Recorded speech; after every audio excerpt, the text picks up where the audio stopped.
We're over here. You know, this is an Allman Brothers town. You know that, right? I do. I think you know it better than anybody. I'm sitting with filmmaker Kirk West. Nice to meet you, my You friend. too. Good to Your meet you. your movie premieres tonight. It's a Florida premiere of this Right. film. Correct. Give the folks the title out there because it's such a great name, and it's kind of like the rock and roll Southern band version of E.T. Call right, phone home. It's called "Please Call Home," Right. which is a song that Greg Allman wrote in the Big House in about 1970, April or May 1970, and it's perfectly explains and exemplifies what this place is, what the Big House was, and it's a wonderful little. It sets the tone for the whole thing. What was the Big House in your opinion? Not without giving too much of the film away. Well, the Big House was like many homes in the 70s, around the world, but certainly across America. It was a communal home of like-minded people that had pitched in together to try to get and achieve some goals. And this particular household housed the Allman Brothers Band. And, you know, there was houses like this in upstate New York that had the band, and houses like this in San Francisco that had the Grateful Dead. This was the quintessential Southern commune, and it was the safe place. It was the home. And they're turning it into a museum, I understand. Yeah. My wife and I bought the house. It was a private residence once the band moved out in 73. And we bought the house in 93. My wife and I moved down from Chicago and bought the house. And for the following 15 years, we had a home that we opened to the world. They said we had a couple rooms set aside. It's a 6,000 square foot Tudor mansion. And we had a couple rooms set aside just inside the front door, kind of museum rooms, archive rooms we called them. And it was a stealth museum. We didn't have a sign, we didn't have brochures, we didn't have any website. Covert. Yeah, under the cover, man. And in the course of that decade and a half, we had about 25,000 pilgrims knock on the door, you know. Let me just ask you a little bit. I've seen the movie and I loved it. I had it on my show a couple weeks ago with the Film Society.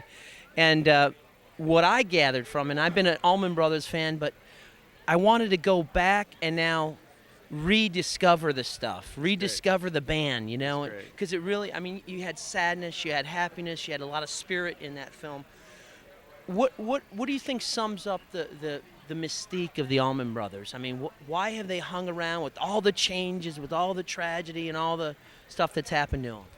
Well, you know, the band wasn't about show business. The band was about extemporaneously creating something, creating art. And it was a small band of Southerners that were, in the beginning, very, very encapsulated against the world. There was long hairs, there were blacks, there was all kinds of, and throughout the South, that was a tough row to hoe in 1969 and 70. And they bonded together, and through tragedy and triumph, they never lost sight of the fact that it was the music. And the music, because it wasn't pop songs, it wasn't top 40 hits. Yeah, and it touches people, and it continues to touch people, and it crosses generation after generation. And barriers. Oh, yeah. And it brought blacks and whites together. Yep. Some of the interesting things from the movie, not giving it away. Yeah. You know, how some people never had a relationship with a black person, and Right.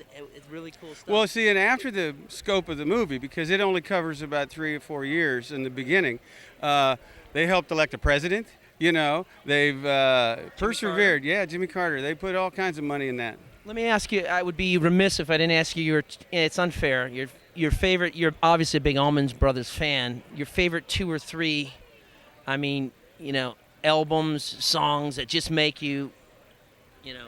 I like, my top 3 would be Dreams, Blue Sky, and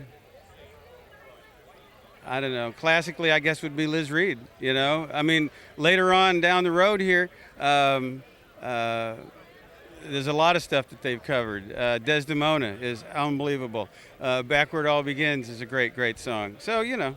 Is the spirit of the band, I mean, with Dwayne's spirit and Oakley's, are they still with the band? You feel that? You feel their presence? You know, here's the thing. And with Dickie as well? Yeah, it's been a Southern Gothic novel, you know, from start to finish here. Oh, Jesus. But, you know, what happens is that time has passed, and it's not 1970 in any shape or form in America today. So you have to evolve, or you fall by the wayside. And so yes, it's a business. Yes, it's a 40-year marriage.